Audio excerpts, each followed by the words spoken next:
Buenos días, bienvenidos. Les pido que oremos al Señor para comenzar este tiempo y que sea Él quien nos guíe. Amado Señor, le damos gracias, Padre, por la oportunidad de reunirnos, por proveer los medios, también permitirnos llegar bien, Señor, y tener este tiempo, Señor, donde en esta oportunidad vamos a hablar de cosas que también tienen que ver con el país en el que vivimos, Señor. Y le pedimos, Padre, que nos dé sabiduría para saber actuar, para saber entender los tiempos, Señor, para saber ser fieles en medio de toda esta situación, de todo este contexto, Señor.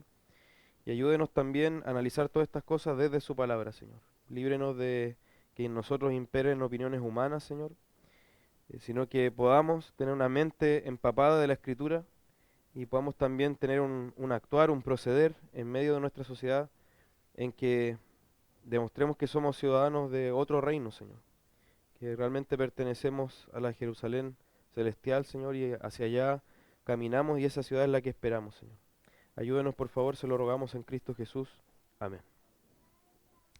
Bien, como dice el título, el cristiano y la Constitución. Ese es lo que nos convoca hoy día, dado lo que está ocurriendo en nuestro país, que ya me imagino que todos ustedes saben y por eso están acá también. Entonces, bueno, es un poco ambiciosa la, la- la finalidad de esta instancia, pero quiero que nos guíe un objetivo, que es tener elementos de análisis para poder tomar una decisión en la consulta que se nos va a hacer como ciudadanos también de este país y que ese análisis lo hagamos también con una matriz bíblica, con una base bíblica. Entonces, el objetivo claramente de esta exposición tiene que ver con finalmente tener esa decisión como cristianos. No es una exposición genérica para destinada a todo tipo de población, más allá que esperamos que la puedan escuchar todo tipo de personas, más allá de sus creencias, pero obviamente está dirigida a cristianos esta exposición, no es a cualquier ciudadano. Entonces ese es el enfoque. El enfoque es que como cristianos podamos decidir. Ahora, yo, por supuesto, no quiero decirle a ustedes o imponerle a ustedes, en este caso como pastor a quienes son de mi iglesia, qué es lo que tienen que votar, porque creo que eso excede mi autoridad o mis facultades, en este caso como pastor, sino, como decía, dar elementos de análisis. Más allá de que, por supuesto, yo tengo una opinión y esa opinión probablemente va a quedar clara, pero que la tomen como un consejo en ese sentido y como una posición o como una convicción que he desarrollado desde la escritura. Ahora, por supuesto, esta exposición va a tener limitaciones, porque para dar una idea, en la carrera de Derecho, para hablar de las cosas que vamos a tratar acá, hay dos semestres de introducción al derecho para explicar todo lo que es el sistema legal, los tipos de normas, los tipos de sistemas legales, el funcionamiento de las normas, los conceptos que se requieren saber y todo eso. Hay 3 semestres de derecho constitucional, hay 2 semestres de derecho administrativo, entonces claramente es imposible resumir todo en una exposición tan breve y por supuesto la idea no es que sea técnica, o sea, no es que sea solo algo jurídico, sino que sean cosas que todo ciudadano debe conocer, por supuesto, y todo eso desde un enfoque bíblico. Entonces, el formato va a ser una introducción donde vamos a ver cosas muy generales del sistema legal que tenemos como país, y en ese sentido también qué es una constitución. Y ahí después entrar a analizar la constitución actual, hablar un poco sobre el proceso constituyente que se ha iniciado y también ver como cristianos qué podemos hacer ante eso, o cómo deberíamos movernos desde la escritura, y al final un tiempo de preguntas y respuestas. Amén, así que el Señor nos guíe, y los invito nuevamente a que si tienen preguntas entonces las puedan anotar. Yo, para quienes no me conocen, mi nombre es Alex Figueroa, soy uno de los pastores de Iglesia Bautista Gracia Soberana. Además de pastor, soy abogado y ejercí la profesión en el sector privado, pero también en el sector público, en el Ministerio del Interior. Y hace 2 años casi, ya por gracia de Dios, estoy dedicado tiempo completo a la obra del Señor. Así que vamos adelante entonces con la introducción, que tenemos que tener en cuenta algunos aspectos preliminares. Nosotros tenemos un sistema legal. El sistema legal refleja, por supuesto, la cultura que tenemos, es un reflejo claro de la cultura que tenemos. Si yo quiero saber qué cultura tiene una determinada sociedad o civilización, yo tengo que mirar a su derecho, a sus leyes. Si uno estudia el derecho romano, por ejemplo, se va a entender mucho de cómo ellos convivían, cómo ellos tenían su vida cotidiana. Entonces, nuestro sistema legal refleja todo un trasfondo cultural de siglos, por supuesto, y de quienes fueron construyendo esta nación desde su inicio.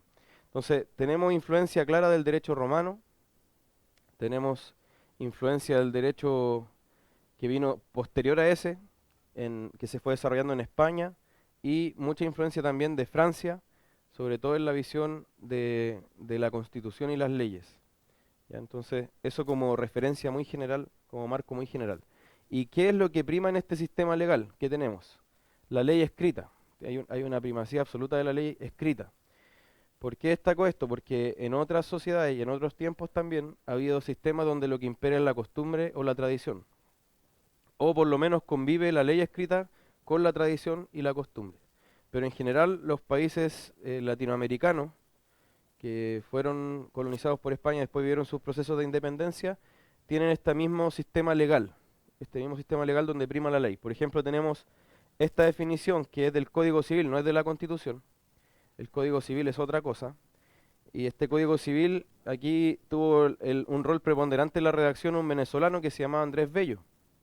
Y este Código Civil fue de gran influencia, el chileno, fue de mucha influencia para los códigos, por ejemplo, ecuatoriano y colombiano, que en muchos aspectos son iguales. ¿Y qué es lo que dice cuando define la ley? Dice, la ley es una declaración de la voluntad soberana que manifestada en la forma prescrita por la Constitución manda, prohíbe o permite. Entonces, esa ley, descrita así, como una declaración de la voluntad soberana, escrita también, porque tiene que estar escrita, no hay ley que se subentienda, toda ley está escrita, esa ley es la que predomina en este sistema jurídico por completo. De hecho, la costumbre solo es ley o solo vale cuando la ley se remite a ella. ¿Y cómo se agrupan estas leyes? Se agrupan en cuerpos legales que se llaman códigos. Así tenemos el Código Civil, que rige nuestras relaciones privadas, por ejemplo, familiares, de herencia, de contrato. Hay un Código de Comercio, que ya rige a los que se dedican especialmente al comercio. Hay un Código Penal, que establece los delitos y sus sanciones. Así, Código Laboral, Código de Agua. Pero también hay muchas leyes especiales. Muchísimas, más de 20.000 leyes, algunas derogadas, muchas de ellas derogadas, pero tenemos entonces un montón de normas. Imagínense lo que es hablar de más de 20.000 leyes y muchos códigos, que cada uno tiene cientos de artículos. ¿Cómo ordenamos eso? ¿Cómo sabemos cuál rige sobre otra, por ejemplo? Bueno, ahí hay una jerarquía normativa. Y eso es súper importante de conocerlo para entender de qué estamos hablando. Porque si tenemos tantas leyes, entonces tenemos que saber cuáles mandan sobre las demás. Si voy muy rápido, me dicen, por favor. Entonces, esta es nuestra jerarquía normativa. Y acá arriba tenemos la Constitución, que es de lo que vamos a estar hablando hoy día. Y abajo vamos teniendo una serie de normas. Insisto que esta exposición no es técnica principalmente, así que por supuesto que hay personas que a lo mejor van a encontrar que faltan cosas, pero estoy destacando lo esencial. Entonces tenemos la Constitución, más abajo tenemos leyes orgánicas constitucionales, que son leyes que crean órganos que la Constitución establece. Por ejemplo, el Ministerio Público, que investiga los delitos. Ese Ministerio Público tiene que haber una ley que lo crea. Y esa no es una ley cualquiera, sino que es una ley orgánica, constitucional. Así la Contraloría y un montón de otras, el Tribunal Constitucional, varios organismos que la Constitución contempla. Y después tenemos lo que se conoce como ley simple. La ley simple. Hay distintos tipos de ley según cómo se origina, según si el impulso para crear la ley lo tuvo el presidente o lo tuvo el Congreso. Se llaman de distinta manera, pero en general se le conoce como ley simple. Y debajo de eso tenemos reglamentos, que a lo mejor no se toma mucho la importancia de esto, pero el reglamento tiene mucho que ver con cómo se aplica la ley. Por ejemplo, hay una ley de drogas, pero hay un reglamento de drogas que establece las dosis, las medidas o las drogas incluso que se consideran drogas duras. Entonces, a veces para entender una ley, debo leer además el reglamento, que es el que establece las cosas más específicas y técnicas. Y después abajo tenemos decretos, ordenanzas, por ejemplo, las ordenanzas municipales. Las municipalidades establecen ordenanzas de ruidos, por ejemplo, o de higiene, de aseo. Están como más abajo, las que están más abajo en esta pirámide. Entonces, si ustedes se fijan, ¿cuál es la norma máxima? ¿Cuál es la norma que está en la cúspide de todo? Es la Constitución. Entonces, todas estas normas que están abajo, ¿con qué deben estar de acuerdo? O a cuál deben finalmente su origen, porque surgen de la Constitución, la validez de esas normas surge de la Constitución, pero su contenido debe estar de acuerdo con la Constitución. De hecho, en muchas de esas leyes se hace un control antes de que sean promulgadas, antes de que empiecen a regir, se les controla para ver si están de acuerdo con la Constitución. Y después, cuando ya están en rigor, se les puede de nuevo controlar en el caso de que se descubra que algún aspecto de esa ley no está de acuerdo a la Constitución. Y puede llegar a ser declarada toda esa norma inconstitucional y ya no rige más, si es que se dan determinadas circunstancias. Entonces, eso es lo que quiero destacar, que la Constitución es finalmente la norma máxima y la que dicta todo lo que hay para abajo. Si pudiéramos ponerlo de alguna manera para que se entienda para nosotros, guardando las proporciones, sería como la Biblia del país. Porque finalmente esa es la que es incuestionable en cuanto a su contenido. Todo lo demás se debe ajustar a la Constitución. Entonces, si tenemos que responder a esa pregunta, ¿qué es la Constitución? Es la norma fundamental, se llama de esa manera, la norma fundamental, o también se le conoce como Carta Magna, no sé si ustedes han escuchado ese título que se le pone también, Carta Magna, y es la base de la institucionalidad.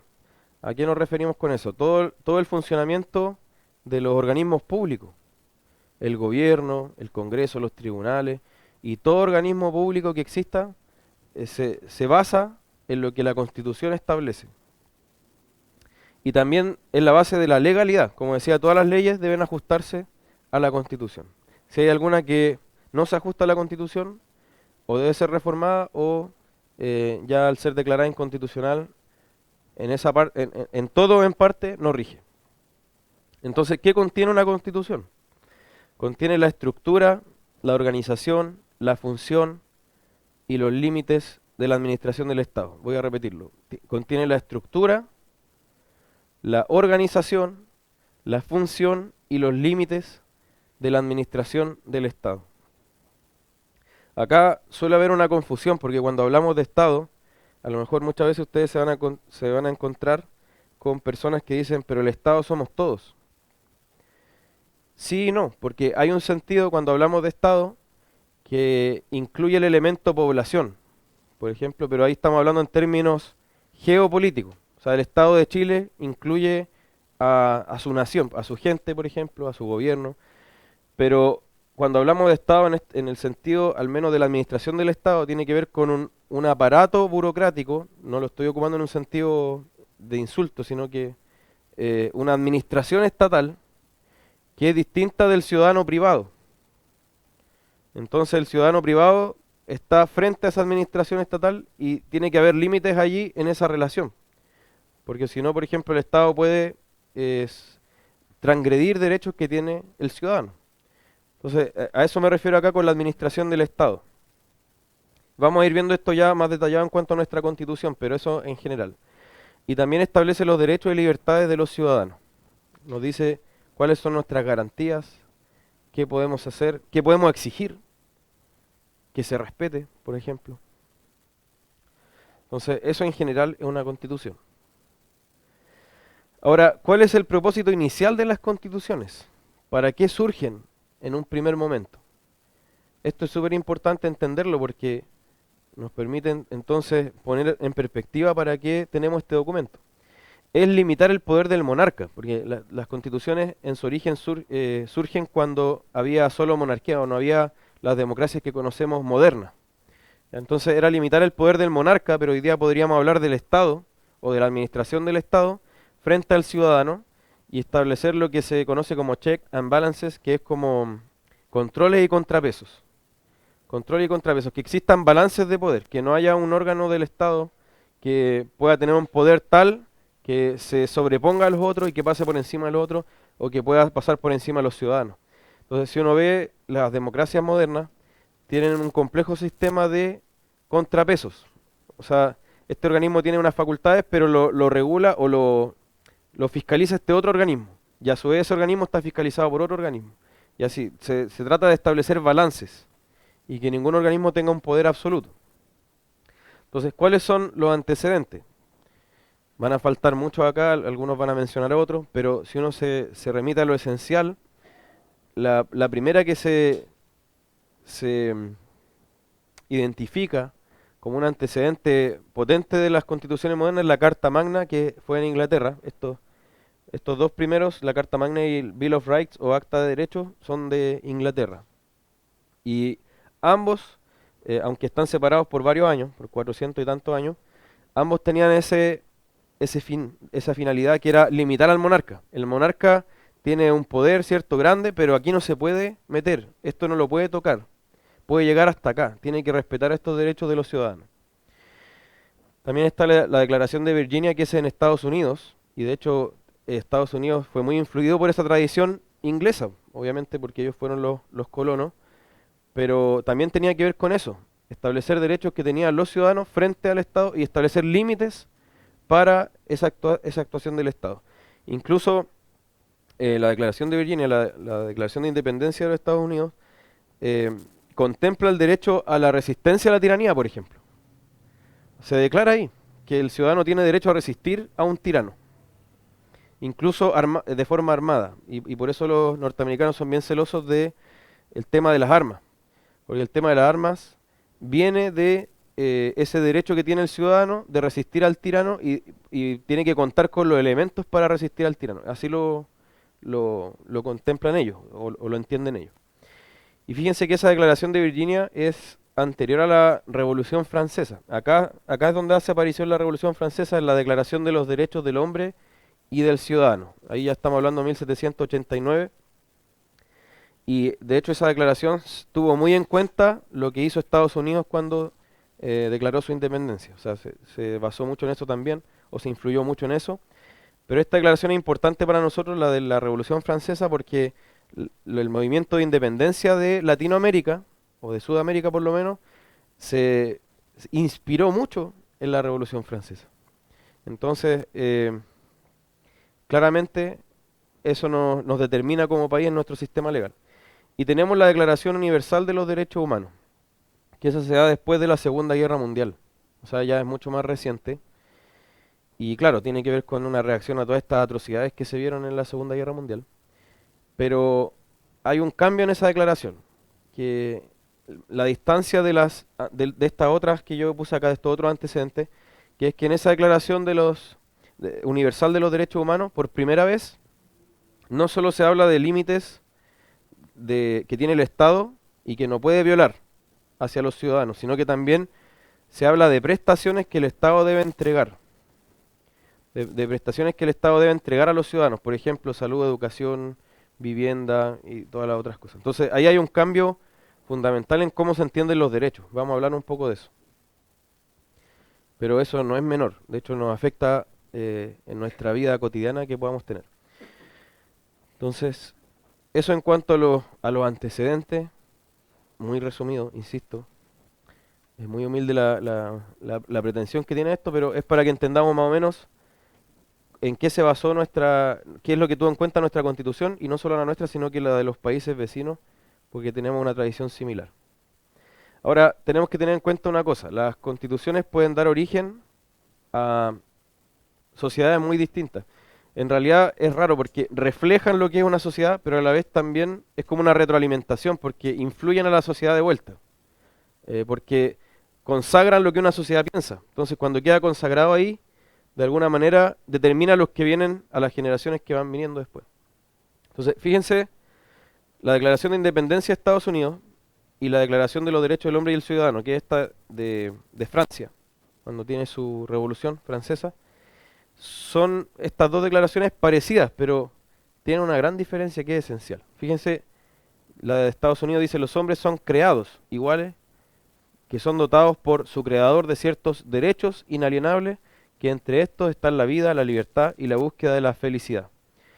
Y la de Francia dice: los hombres nacen y permanecen libres e iguales en derechos. Las distinciones sociales solo pueden fundarse en la utilidad común.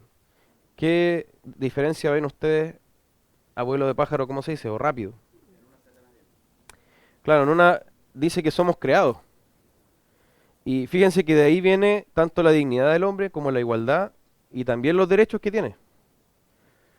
Eh, en los Estados Unidos, de hecho, tiene un influjo cristiano muy potente. Se nos dice entonces que tenemos ciertos derechos inalienables, o sea, que no se nos pueden desconocer, ni se nos pueden quitar, porque fuimos creados, fuimos dotados por nuestro creador de esa manera, y, y por eso entonces entendemos que tenemos esos derechos. En cambio, en el otro dice: nacemos libres e iguales. Y de hecho, aquí surge un problema para esta tradición que surge desde acá, porque de la Revolución Francesa se empieza a hablar entonces de los derechos humanos, y hoy día ya todos hablan de los derechos humanos, incluso los cristianos, ¿cierto?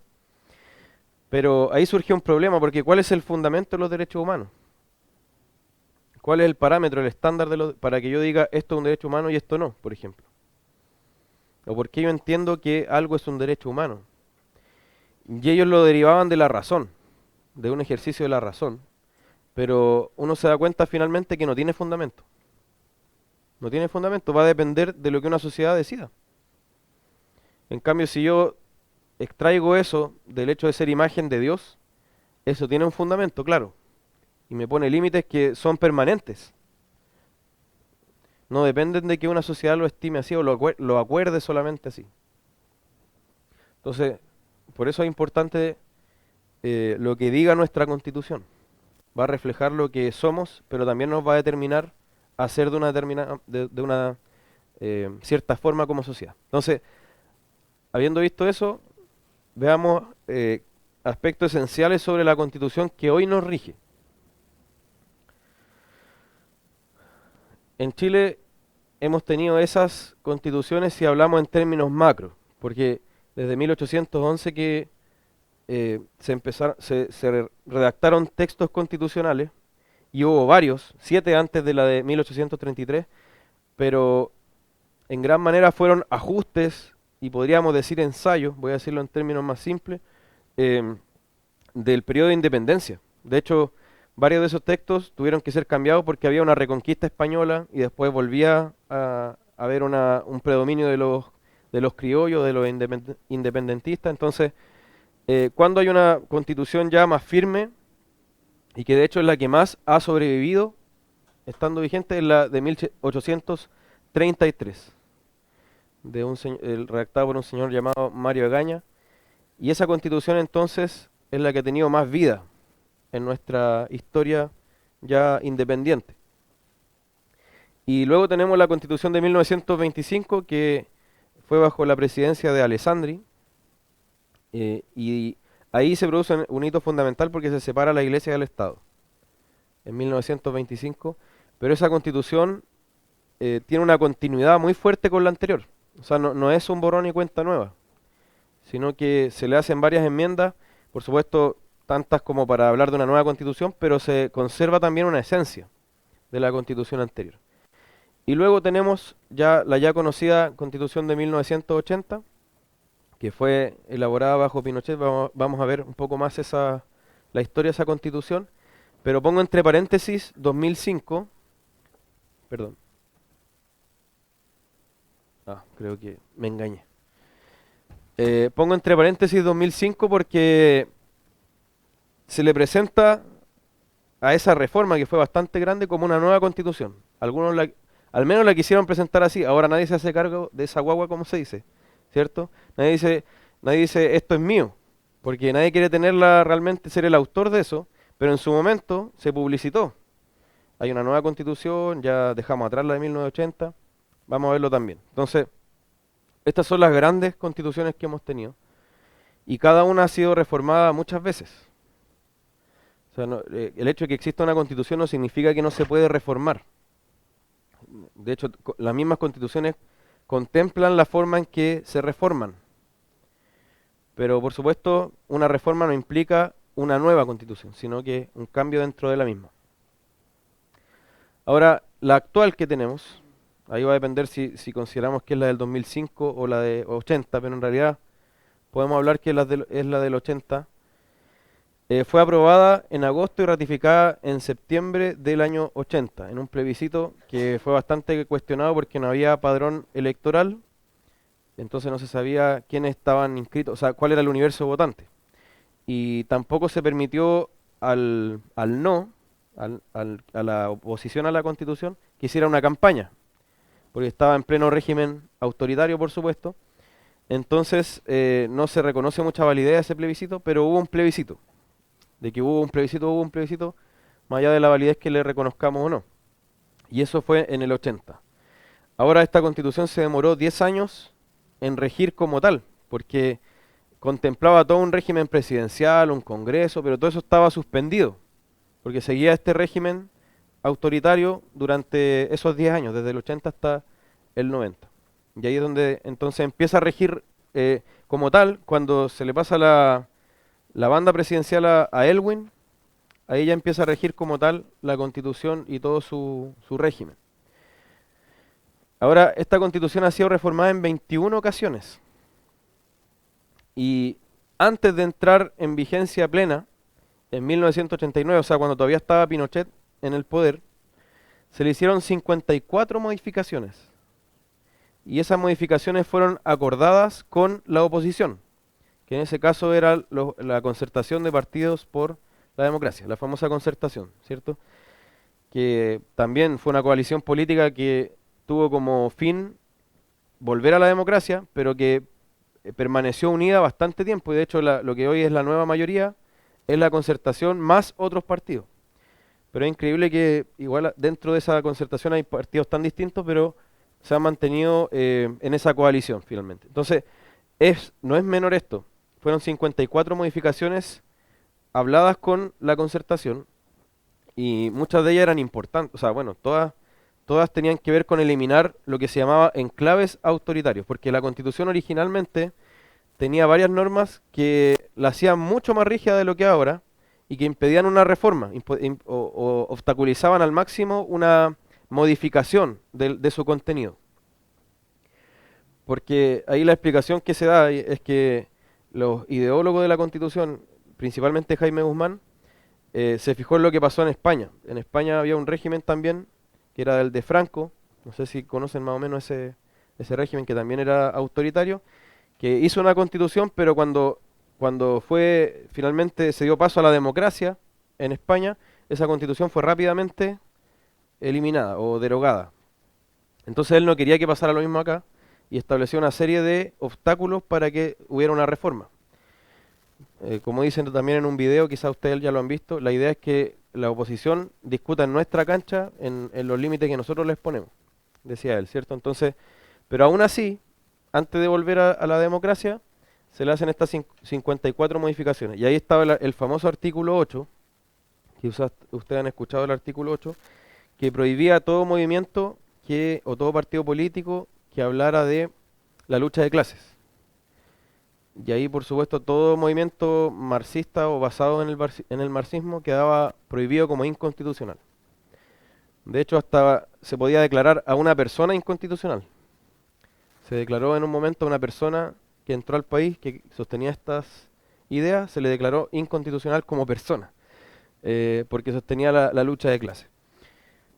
Y ahora, cuando ya se logra estos acuerdos, esto se aprueba junto con el plebiscito que da paso a la democracia, donde ganó el no, ¿cierto? Como todos sabemos, y comenzó Elwin.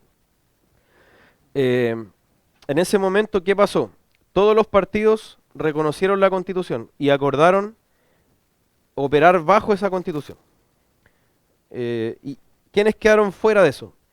El Partido Comunista y la izquierda conocida como extraparlamentaria, porque estaba finalmente fuera de cualquier coalición que le permitiera estar en el Parlamento, porque además los votos con los que contaban eran muy bajos. Entonces, em, ahí vemos que en general, todos los partidos políticos aceptaron la Constitución. Incluso terminó aceptándola el Partido Comunista cuando se une a esta coalición Nueva Mayoría y logra entrar al Parlamento también. En un momento de los años 2000, no me acuerdo cuál exactamente, logra entrar al Parlamento y ya también se somete a esta Constitución, y algunos, incluso de su sector, lo acusan entonces de haber traicionado al movimiento porque se sometieron a esta Constitución de Pinochet. Ahora, tenemos después en el 2005 54 modificaciones más. Y bastante esenciales las modificaciones del 2005. Por eso ahí la pregunta ¿es nueva? En realidad a esta altura no importa mucho, pero sí, sobre todo importa respecto del origen, o respecto de la legitimidad de la que se habla en esta Constitución, porque si ustedes se fijan, el principal ataque que se hace a esta Constitución es que fue originada en dictadura, se dice, ¿cierto? Entonces no sería válida. Entonces ahí la pregunta es si el 2005 hay una nueva Constitución, toma más relevancia. Y nuestra Constitución tiene 129 artículos. Eso no es mucho para un cuerpo legal. Por ejemplo, el Código Civil tiene 2525 artículos. Todos los códigos en general tienen muchos más artículos que la Constitución. Nuestra Constitución trata de ser más limitada, más minimalista, no tan detallista sobre las cosas, o no tratando de expandirse mucho sobre lo que habla. Porque mientras más habla una Constitución, más difícil es luego la reforma, o más complejo es dominar ese sistema. Porque la Constitución lo que hace es establecer mínimos básicos para la sociedad. Entonces, mientras más yo me expanda en esos mínimos, ya me voy haciendo más difícil la convivencia de las instituciones. Ahora, la reforma del 2005, como les hablaba, hay 54 modificaciones al texto. Y esta reforma fue importante porque eliminó lo que quedaba de lo que se llamaba los enclaves autoritarios. ¿Cuáles eran los enclaves autoritarios? ¿Alguien recuerda? Para ir haciendo un poco más dinámica la exposición. ¿Alguien recuerda a qué me referí con enclaves autoritarios? Que limitaba nueva reforma a la Constitución y permitía un control del sector que la escribió, permitía un control de ese sector sobre el resto de los movimientos políticos, ¿cierto? Entonces, por ejemplo, eliminó senadores designados y vitalicios.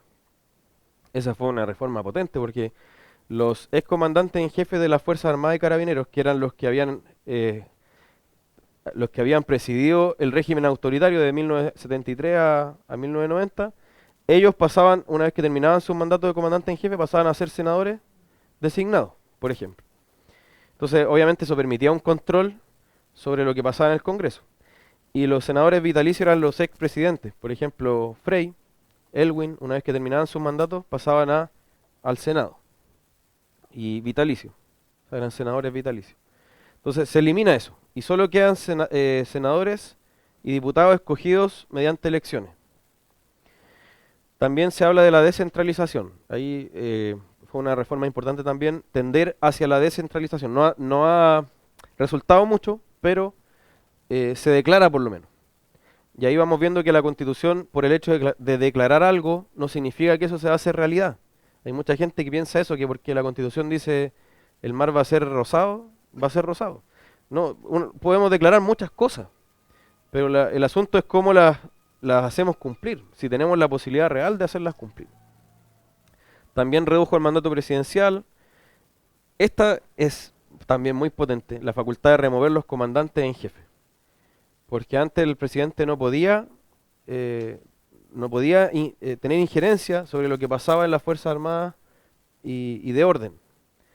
De hecho, también hubo varios conflictos que casi llevaron a una nueva intervención, a una nueva dictadura militar, por problemas que hubo de conflicto entre presidente y comandante en jefe. Y se modifica el COSENA. ¿Qué es el COSENA? El Consejo de Seguridad Nacional.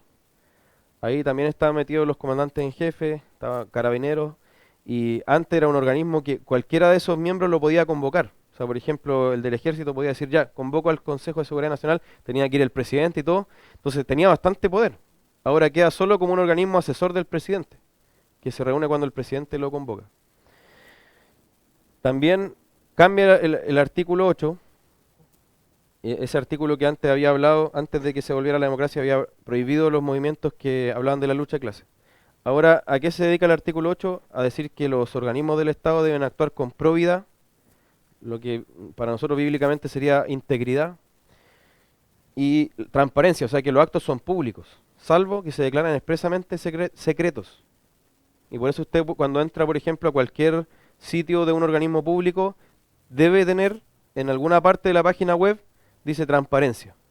Y ahí dice quiénes trabajan ahí, cuánto ganan los que trabajan ahí, cuáles son las facultades de ese organismo. Tienen que tener ahí, en ese lugar que dice transparencia, todo lo relativo al funcionamiento de ese organismo. Y usted tiene que poder acceder y ser bien didáctico y claro dónde está cada cosa. Y lo otro es que modifica los estados de excepción. ¿Alguien ha escuchado de los estados de excepción?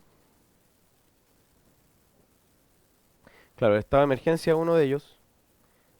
Hace poco tuvimos uno, el estado de emergencia. Está el estado de sitio, el de catástrofe, ¿cierto? ¿Qué pasa con esos estados de excepción? Limitan las garantías constitucionales por un tiempo y permiten al Estado tener más atribuciones durante ese tiempo por alguna razón particular.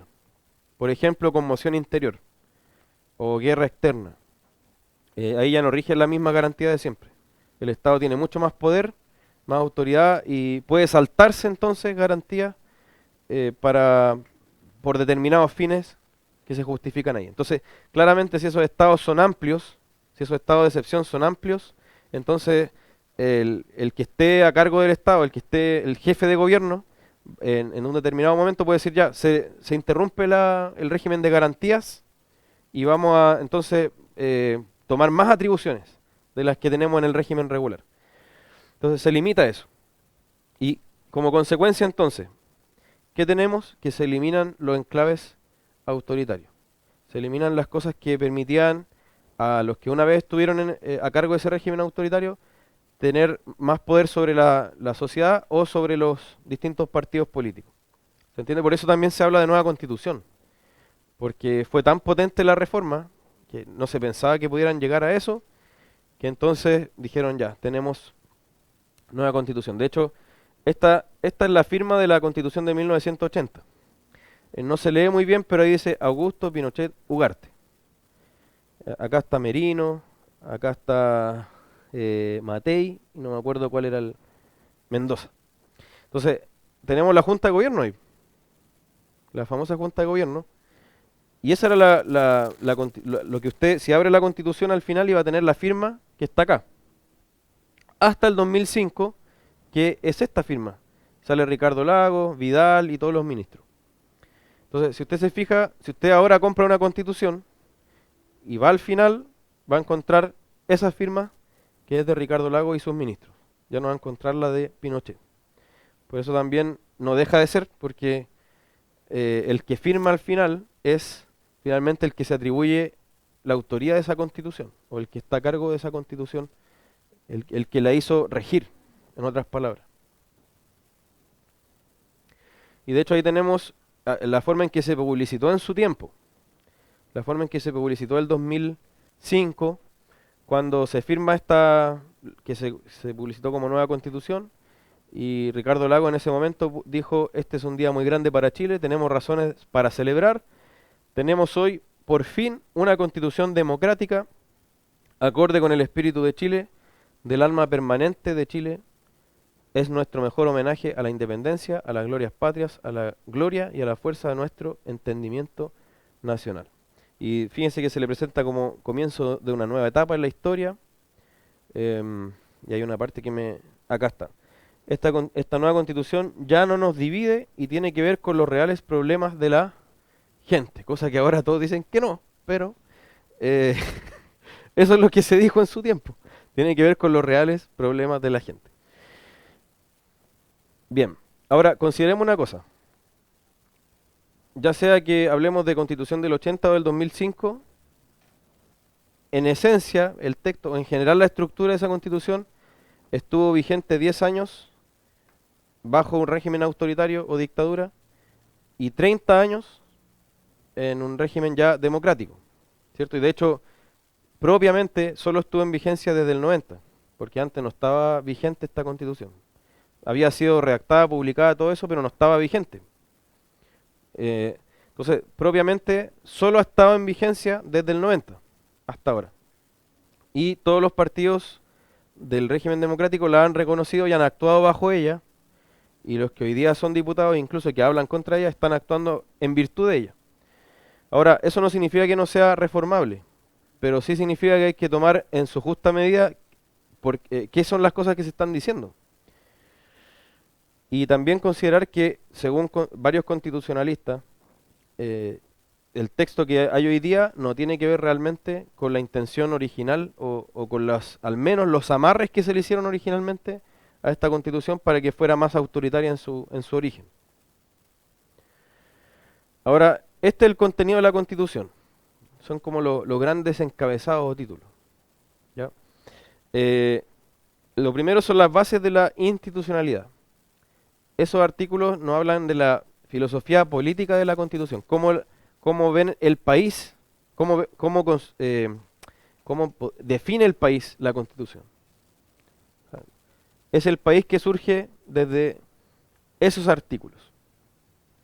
Después tenemos nacionalidad y ciudadanía, que nos dice cómo ser chileno, cómo se considera que alguien es chileno y cuáles son finalmente las atribuciones esenciales de ese ciudadano chileno, que eso se refleja en el voto principalmente, en el sufragio. Entonces, ¿quiénes tienen ese derecho a sufragio? ¿Cómo lo pueden perder, por ejemplo? Y después tenemos los derechos y deberes, que están desde el artículo 19 en adelante. Y después comienza a hablar del gobierno, del Congreso, del Poder Judicial. Y hay varios títulos más, pero yo lo resumí en esto. Varios órganos estatales. Pero ahí está el Tribunal Constitucional, la Contraloría, el Ministerio Público y toda la gama de organismos que finalmente se contemplan en la Constitución. Y al final habla de cómo se reforma la Constitución. ¿Ya? Entonces, ¿qué es lo que me atrevo a anticipar? Que en general no se va a tocar la mayoría del contenido. O sea, si tenemos una nueva Constitución, en general va a ser bien parecida. Porque se habla de una hoja en blanco, pero tenemos una tradición institucional como país, tenemos una cultura legal, entonces eso no partimos como una hoja en blanco. Y me atrevo a anticipar que lo que tenga que ver con gobierno, Congreso, Poder Judicial, los órganos estatales, la nacionalidad y ciudadanía, incluso el 99% de los derechos se van a mantener. Y varias cosas de las bases de la institucionalidad. Entonces, aquí uno ve que en realidad esto es más que nada podría decirlo, como un gusto que se está dando cierto sector en cuanto a la reforma de la Constitución o una nueva Constitución, pero de verdad, y en esto también lo afirman varios constitucionalistas, no va a cambiar la mayor parte de la Constitución, o de lo que hoy conocemos como orden institucional y legal. Por ejemplo, ¿qué establece la Constitución? Por eso yo le hablaba que establecía la estructura, la organización, el funcionamiento, los límites de un Estado. Nuestra Constitución dice que nuestro Estado es unitario y democrático. ¿Qué significa que sea unitario? Que no es federal, o sea, que no está dividido en distintos estados, sino que es un solo gran Estado con una administración central. También es presidencialista. Nuestro país en general ha sido presidencialista, salvo algunos lapsos, pero tenemos esa tradición legal, presidencialista. ¿Cuál es el opuesto a esto?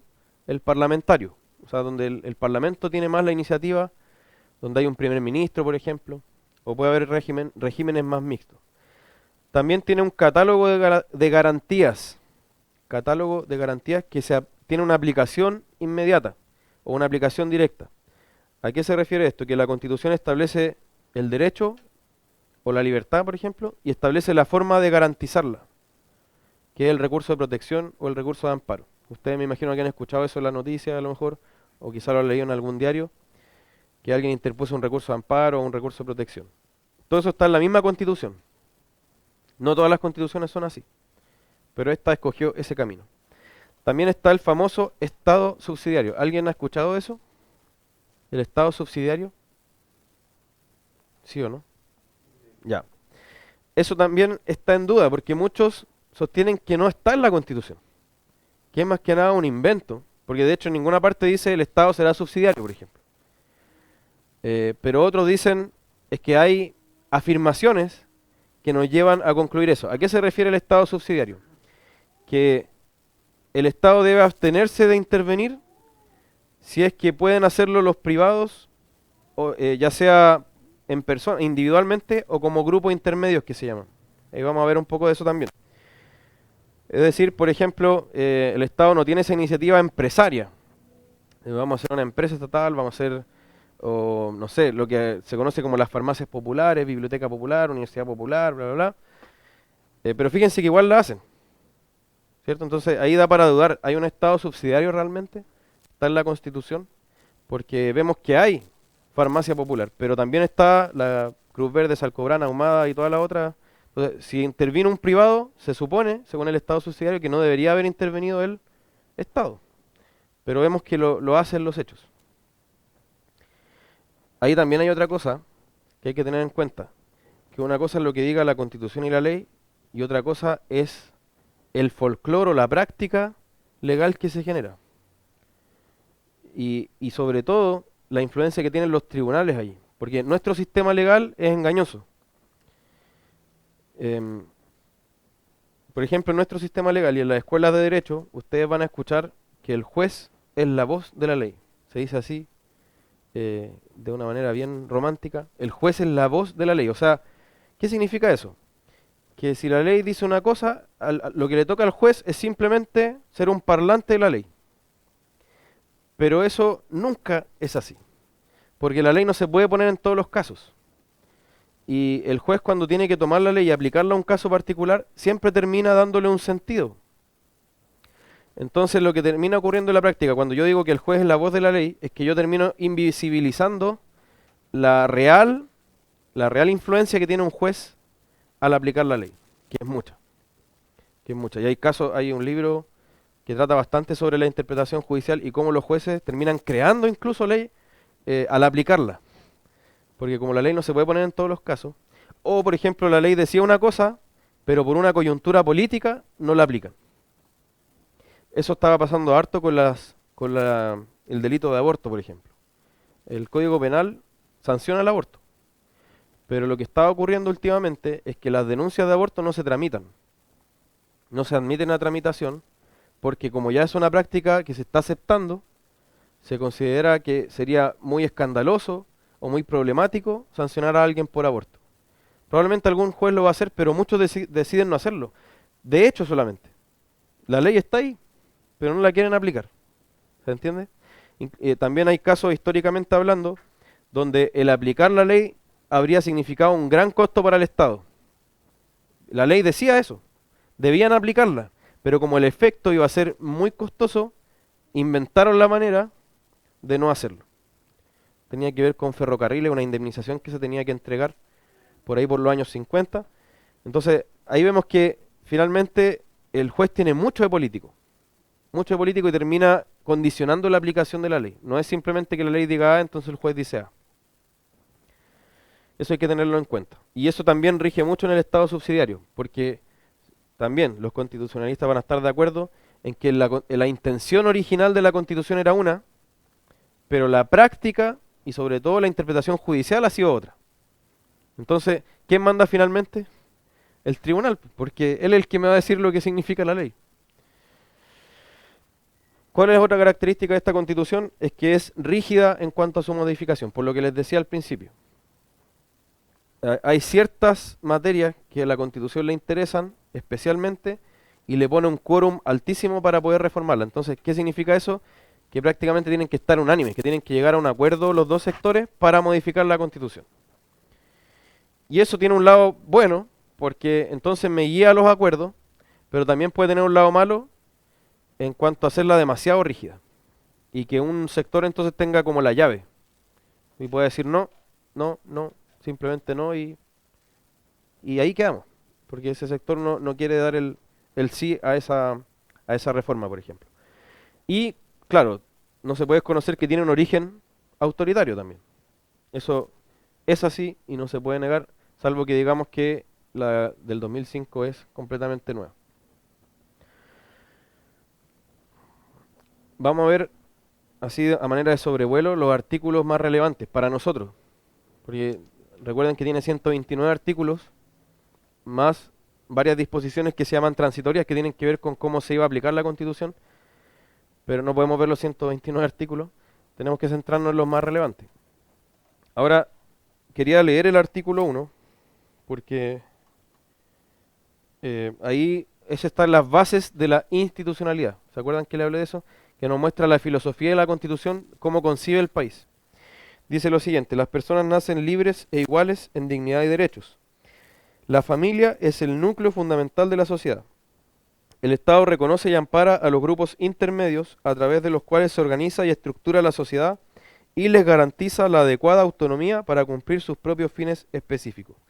El Estado está al servicio de la persona humana y su finalidad es promover el bien común, para lo cual debe contribuir a crear las condiciones sociales que permitan a todos y cada uno de los integrantes de la comunidad nacional su mayor realización espiritual y material posible, con pleno respeto a los derechos y garantías que esta Constitución establece. Es deber del Estado resguardar la seguridad nacional, dar protección a la población y a la familia, propender al fortalecimiento de esta, promover la integración armónica de todos los sectores de la nación y asegurar el derecho de las personas a participar con igualdad de oportunidades en la vida nacional. Si se fijan, es una declaración que uno podría decir, está bien, pero contiene varias cosas que son ideales finalmente, ¿cierto? Que no se aplican tal cual, o que uno no ve, o sea, probablemente si atendemos a todo esto estaríamos viviendo en Holanda o en Alemania, no sé, en otra sociedad, si esto se aplicara tal cual. Pero por eso digo, son declaraciones en muchos casos de buena voluntad, que tú no tienes cómo asegurar su aplicación o su cumplimiento. El hecho de que la Constitución declare algo no significa mucho si es que tú no dices cómo se va a cumplir eso que estás declarando, si es que tú no aseguras ese cumplimiento. Pero ¿qué nos dice este artículo 1 entonces? Que la libertad e igualdad se tienen desde el nacimiento. Y dice esto bien importante, que la familia es el núcleo fundamental de la sociedad. Eso es meramente de filosofía de la Constitución. O sea, no es tú por escribirlo, como digo, no puedes asegurar que va a ser así. Pero ¿qué es lo que quiso la Constitución? Que la sociedad se estructure desde el individuo y la familia hacia arriba. Y reconoce y protege a los grupos intermedios. ¿Cuáles son los grupos intermedios? Todas las asociaciones o agrupaciones privadas que están, por así decirlo, ¿por qué lo llama intermedio? Porque están entre el Estado y las personas. O sea, entre medio del Estado y el individuo hay grupos, que son organizaciones. Y ahí están la iglesia, por ejemplo, los partidos políticos, los sindicatos y los clubes de todo tipo, todo lo que a usted se le pueda ocurrir de asociación o agrupación. Y acá aquí dice que el Estado los reconoce y los protege. Y dice algo bien importante, que el Estado está al servicio de la persona humana. ¿Por qué es importante eso? Porque recuerden en qué año fue redactada la Constitución. 1980, en ese tiempo todavía estaba la Guerra Fría en toda su fulgor, y habían sociedades donde la persona está al servicio del Estado y no el Estado al servicio de la persona. Entonces, al declarar eso, está diciendo en otras palabras, el Estado existe para la persona, no la persona para el Estado. Y eso no deja de ser importante en cuanto a filosofía de la Constitución. En el artículo 4 dice que somos una república democrática. En el artículo 5 dice que la soberanía reside en la nación. Eso también es importante. En otros tiempos se decía, por ejemplo, la soberanía reside en el monarca, en el rey, no sé. También es importante que diga la nación, porque otra filosofía política habría puesto el pueblo, por ejemplo. Se puso la nación por algo, obviamente, para no tener la connotación del pueblo con todo lo que eso implica.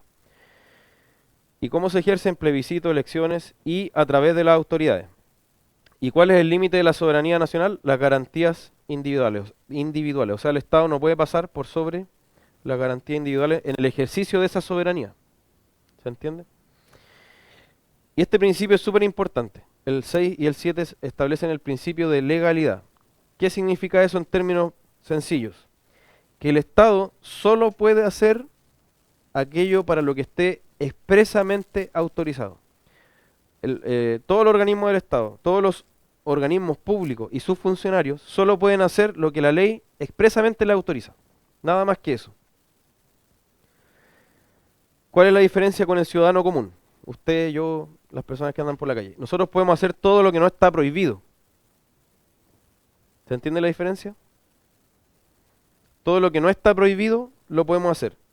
El Estado, sus organismos, sus funcionarios solo pueden hacer lo que está expresamente permitido. O sea, o lo que se les manda expresamente. ¿Se entiende? Todo lo que hagan fuera de eso es nulo, dice la Constitución. Y eso es importante porque significa que el presidente no se puede levantar en la mañana y decir, leer el diario, por ejemplo, y dice, oh, me parece horrible cómo la Corte Suprema decidió sobre este asunto. Yo voy a abrir el caso y lo voy a juzgar yo personalmente porque se equivocó la Corte Suprema. No lo puede hacer el presidente porque el presidente no tiene atribuciones judiciales. ¿Se entiende? O el alcalde, por ejemplo, dice, tengo una súper buena idea. Por ejemplo, voy a hacer una iglesia municipal y nos vamos a congregar acá en la municipalidad. No pueden hacer cosas que no se les ordene expresamente, ¿se entiende? Porque si no sería sin límites. Sería realmente una expansión del poder estatal que sería muy peligrosa para nosotros, finalmente. Entonces, ese principio es fundamental para un Estado serio y limitado. Como le hablaba, el artículo 8 habla de que los organismos deben actuar con probidad y sus actos son públicos. Y el artículo 19 es fundamental. Si ustedes pudieran aprenderse 3 artículos, les recomiendo que sea el 1, el 5 y el 19. Porque el 1 nos dice cuáles son, en general, la descripción del Estado. El 5 nos habla quién tiene la soberanía y el 19 nos dice cuáles son los derechos y garantías de los ciudadanos. Entonces establece un catálogo. Si ustedes leen el artículo 19, tiene números, tiene 26 números. Entonces, 19 número 1, número 2, número 3. Vamos a ver un sobrevuelo de eso también. Y los artículos 20 y 21 establecen los llamados recursos de protección y amparo. También vamos a ver para qué es eso, pero en realidad lo voy a decir al tiro. El recurso de protección, ¿cuál es el objetivo? Que si a mí se me vulnera, siquiera se me amenaza uno de los derechos que la Constitución me establece, yo puedo ir a un tribunal por el medio que más tenga a la mano, por ejemplo por teléfono, y le puedo decir al tribunal, me están vulnerando o me están amenazando este derecho. Actúe de inmediato. O sea, necesito que actúe de inmediato y que ordene no proceder a la persona o al organismo que me está amenazando siquiera esta vulneración. Entonces, me da una acción directa. La Constitución ahí mismo me establece una acción directa para reclamar y exigir que se me respete ese derecho. Y el recurso de amparo está netamente establecido para la libertad, para la libertad de tránsito. O sea, el movimiento, que no me impidan el libre movimiento, la libre circulación. Y acá, antes de entrar a la parte de los derechos que establece la Constitución, hay que conocer los tipos de derechos que existen. Que esto se ha ido desarrollando en la doctrina de los derechos humanos. Pero debemos conocerlo y de hecho tiene mucha importancia para la discusión que se está dando ahora y que se va a seguir dando. Tenemos una primera generación de derechos, se le conoce así porque son los primeros que surgen, son los primeros que consagran las constituciones. ¿Cuál es esa primera generación? Las inmunidades. ¿Por qué se llama así? Porque es lo que el Estado no me puede afectar. Es esa esfera donde el Estado no se puede meter. Me tiene que respetar ese metro cuadrado como individuo, como persona o como agrupaciones de personas. ¿Ya? Entonces, ¿de qué hablamos acá? Lo que el Estado no me puede desconocer. O sea, ahí no se puede meter. Pero tenemos una segunda generación, que como les decía, ya se vuelve más conocida con la Declaración Universal de los Derechos Humanos, que fue después de la Segunda Guerra Mundial. Son los llamados derechos sociales. ¿Ha escuchado usted de eso? que hoy día se habla mucho de eso. Los derechos sociales, económicos y culturales. Ahí pasamos a un segundo grado. No es solo lo que el Estado no me puede transgredir, sino que es algo que el Estado me debe dar o me debe asegurar. Y ahí está, por ejemplo, la educación, la salud, la vivienda y lo que se considera, según los que promueven estos derechos, como la vida digna del ciudadano. Y se habla, quienes sostienen esta visión, que no hay libertad verdadera si no existen estos derechos. O sea, usted no es verdaderamente libre, por ejemplo, si no se le garantiza la educación o si no se le garantiza la salud. Y eso es lo que se considera como vida digna. Y por último tenemos la tercera generación, que son los derechos colectivos, que eso son ya más modernos y que tienen que ver con los derechos a los que tiene toda la sociedad, por ejemplo. ¿Cuál es el caso más conocido o más paradigmático? El medio ambiente libre de contaminación. Ese es como un derecho de la sociedad toda, de vivir en un medio ambiente libre de contaminación. Entonces tenemos esas tres generaciones de derechos. Bíblicamente, creo que los únicos derechos, verdaderamente hablando, son los primeros. Son los que el Estado no me puede transgredir. Porque si usted ve la Biblia, nunca va a encontrar prestaciones como educación, vivienda, salud, que le estén entregadas al rey o al gobierno, al Estado, que deba asegurarlas a la gente. Porque además, ¿qué implica esta segunda generación?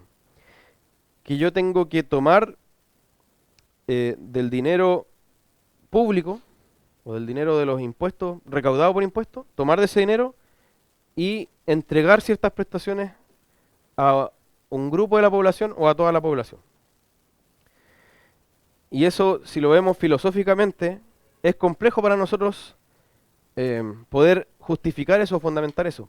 Porque es un dinero extraído por la fuerza, no es un intercambio voluntario, no es solidaridad o no es caridad, por ejemplo, sino que es un dinero extraído por la fuerza de unos para darle una prestación a otros. Y no siempre es a raíz de una necesidad. O no siempre se basa, por ejemplo, en un mérito o en algo justo, sino que es, por ejemplo, un bono, el bono marzo. Nosotros tenemos la posibilidad de ver si una persona realmente merece el bono marzo, si fue responsable de la administración de sus recursos, no sé, un montón de factores que debemos tener en cuenta. No, simplemente se entrega el bono marzo. O el bono por hijo, no sé. Esta segunda generación entonces requiere un Estado más activo, un Estado más grande, un Estado con más atribuciones y un Estado que pueda recaudar más para poder entregar esas prestaciones. Y eso significa en los hechos que un sector de la población va a trabajar más tiempo para el Estado que antes, que si no tuviera estos derechos consagrados, ¿se entiende? O sea, porque todos nosotros trabajamos cierta cantidad de meses para el Estado. O sea, si usted mira sus ingresos y cuánto de esos ingresos se fue en impuestos, todo ese porcentaje que se fue en impuestos, usted lo trabajó para el Estado. Entonces, cuando nosotros tenemos esta generación de derechos, se aumenta ese porcentaje y yo trabajo más tiempo finalmente para simplemente aumentar la recaudación pública. No sé si se va entendiendo la idea, pero por eso filosóficamente es complejo justificar esto. Y bíblicamente a mí me parece que esa generación de derechos va más allá y que incluso puede, que incluso la Escritura dice, el que no trabaja, por ejemplo, que no coma. O cuando nosotros leemos el libro de Proverbios, establece ciertas consecuencias para la negligencia o la pereza, ¿cierto? Este tipo de derechos, por ejemplo, pueden borrar esas consecuencias o pueden meterse en esas consecuencias o pueden hacer que realmente alguien que no trabajó por algo reciba un beneficio sin haber hecho un esfuerzo por eso. Ahora, si nosotros vemos la garantía del artículo 19, acá estamos al límite con el tiempo, pero un sobrevuelo. Acá vamos a ver que están entremezclados los derechos de primera generación, o sea, las tres categorías de derechos están entremezcladas, pero con una primacía de la primera generación, o sea, de los derechos que son inmunidades, porque me establece la vida, la integridad física y psíquica. Y ahí dice la ley protege al que está por nacer. En segundo lugar, está la igualdad ante la ley, que es fundamental, y la igual protección ante la ley, que es distinto. Es decir, que yo tengo derecho, por ejemplo, a una defensa jurídica. También la privacidad y la honra, la inviolabilidad del hogar. O sea, usted no le puede llegar, por ejemplo, a un funcionario municipal y decir permiso y abre la puerta de su casa. No, o sea, su hogar es inviolable por el Estado. Y si llega un organismo policial, por ejemplo, tiene que traer una orden de un juez que autorice que entonces se puede entrar a su casa porque se dan ciertas circunstancias. Pero no pueden llegar y entrar a su casa. Eso es fundamental, o sea, sin esto no hay libertad realmente. Y también de las comunicaciones, o sea, a usted no le pueden abrir, un carabinero, por ejemplo, no le puede tomar su teléfono y decir, a ver, déjame ver tu WhatsApp. O a lo mejor no le pide ni permiso.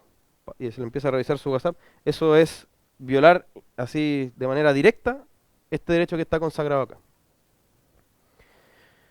La libertad de conciencia y credo, que nos interesa por razones obvias. La libertad personal y la seguridad individual, y eso se refiere principalmente al traslado, al tránsito.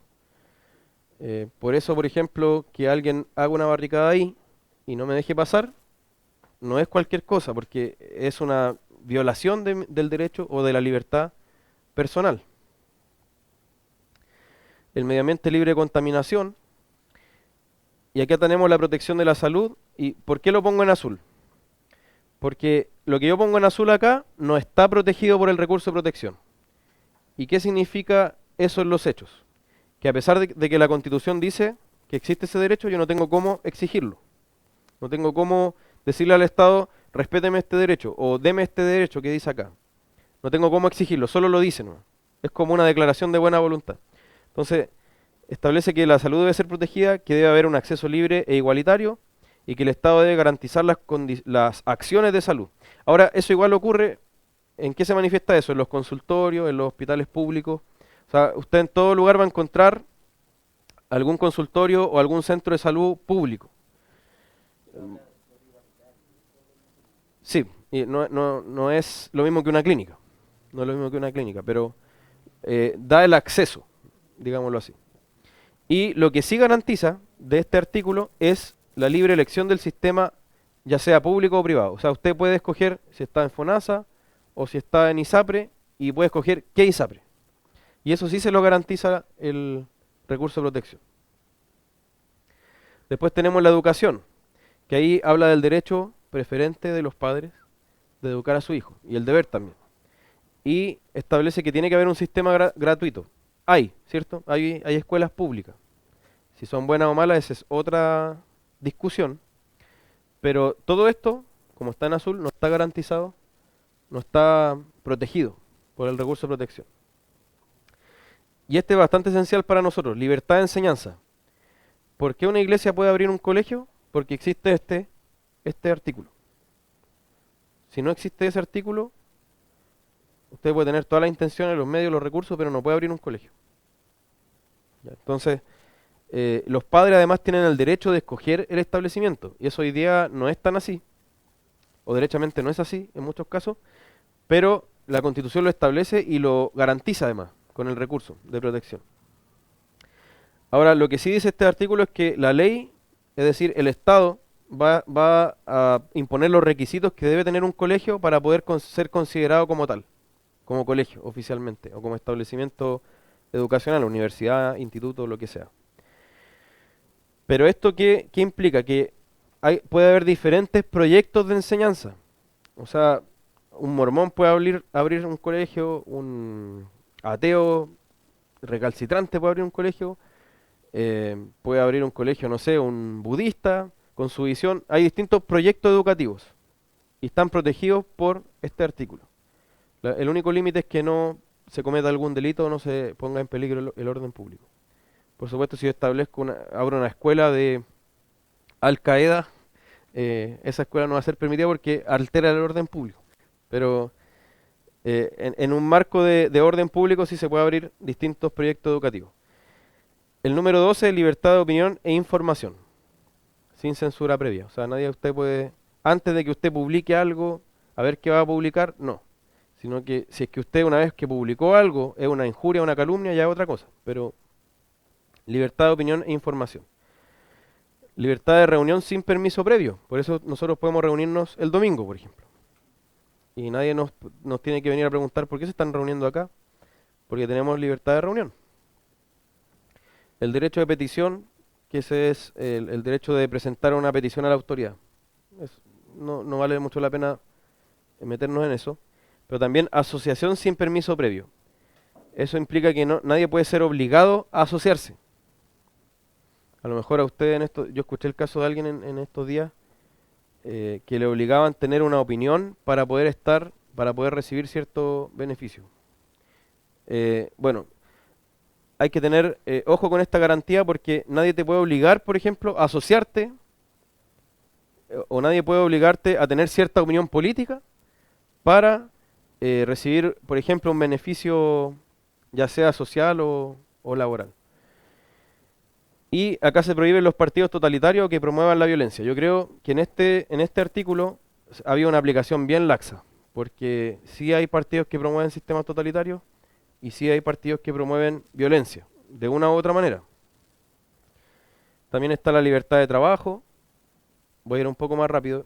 Esto lo pueden encontrar en el mismo artículo, así que el derecho a ser admitido en funciones y empleos públicos, el derecho a la seguridad social, el derecho a sindicalizarse voluntariamente, ese también es importante para esta Constitución porque nadie lo puede obligar a ser parte de un sindicato. Y además el sindicato no puede participar en partidos políticos.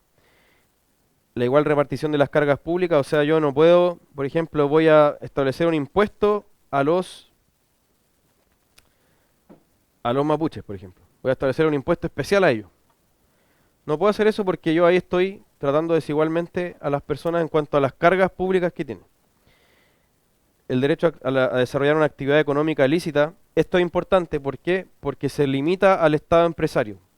Si el Estado quiere emprender en una determinada área, tiene que haber una ley que lo autorice, y no cualquier ley. Entonces, ahí me limita al Estado empresario. O sea, no es como que alguien se levante en la mañana y diga, ya, vamos a hacer una empresa estatal, sino que tiene que haber toda una regulación detrás de eso.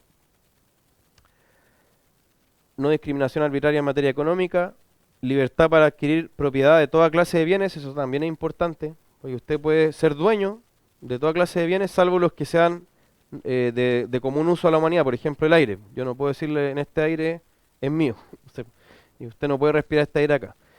Y el derecho de propiedad es esencial, porque ahí, tanto como la vida, la libertad individual, la propiedad, sin eso no hay libertad verdadera. O sea, si yo le desconozco a usted el derecho de propiedad, tengo un estado totalitario prácticamente. Y en ese sentido no puede haber alguien que se pare en la plaza y empiece expropiese,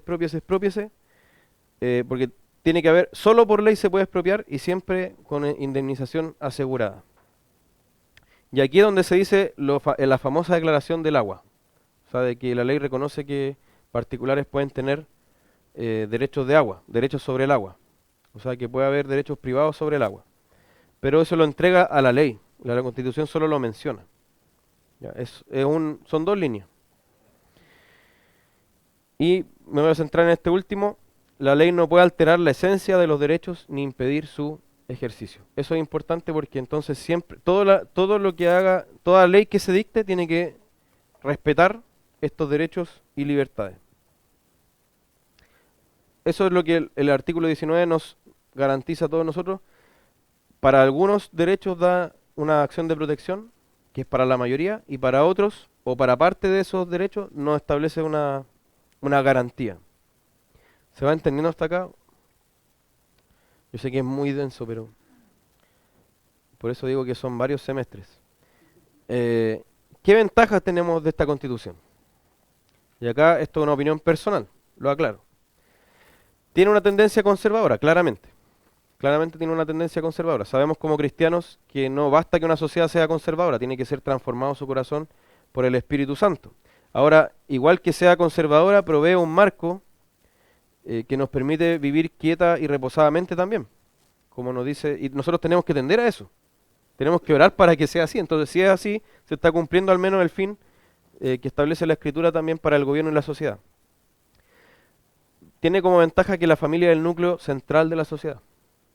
O sea, que diga eso es bueno para nosotros. También limita al Estado en general y fomenta la iniciativa particular. O sea, si yo leo la Constitución, yo voy a concluir quién tiene la iniciativa realmente. El particular y los grupos intermedios. Y el Estado es más que nada, si es que eso no puede ser llevado a cabo. Muchos lo discuten hoy día, pero originalmente fue así al menos. Sí, sí, pero la subsidiariedad es discutida, como te digo, y en la práctica no es tan así. Pero al menos si uno lee la Constitución, ese es el énfasis de la Constitución. Y originalmente esa fue la idea. También resguarda los grupos intermedios. Eso nos incluye a nosotros. O sea, resguarda y protege a los grupos intermedios. Los reconoce. También la libertad de asociación y sindicalización es súper importante porque si yo por ejemplo, si un sindicato llega a tener tanto poder que yo para estar en la empresa tengo que ser parte del sindicato, eso me coarta mi libertad. Puede poner en peligro mi trabajo, por ejemplo. Yo a lo mejor tengo que opinar cierta cosa para poder estar en ese trabajo. También algo muy importante, el rol de los padres en la educación de los hijos. Eso es fundamental lo que establece y la libertad de enseñanza. Anote por favor. Resguarda también los derechos fundamentales. O sea, si uno ve la vida, la propiedad, la honra, la inviolabilidad del hogar, la privacidad, todas esas cosas están garantizadas. Están bien garantizadas. Y protege al que está por nacer, que eso también es una declaración que hace la Constitución. Ahora, en cuanto a las desventajas, esto no es menor. Yo lo menciono acá, pero no es menor. Que no reconoce la soberanía de Dios. Si yo soy cristiano y estamos analizándolo bíblicamente, esto es una falencia gravísima de la Constitución.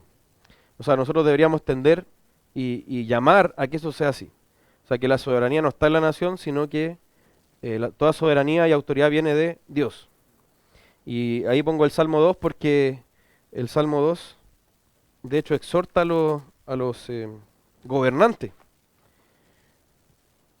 Porque uno podría decir, ya, pero es que no son cristianos. Pero el Salmo 2 le dice en el versículo 10 en adelante, dice, ahora pues, oh reyes, sed prudentes, admitid amonestación, jueces de la tierra, servid a Jehová con temor y alegraos con temblor, honrad al Hijo, para que no se enoje y perezcáis en el camino, pues se inflama de pronto su ira. Bienaventurados todos los que en él confían. Es decir, solo por tomar ese salmo, los reyes de la tierra están llamados por la Escritura, por Dios mismo, a reconocer la soberanía de Dios. Y Romanos 13 nos habla de eso también. Entonces, como pueblo de Dios debemos siempre tender a que eso sea así.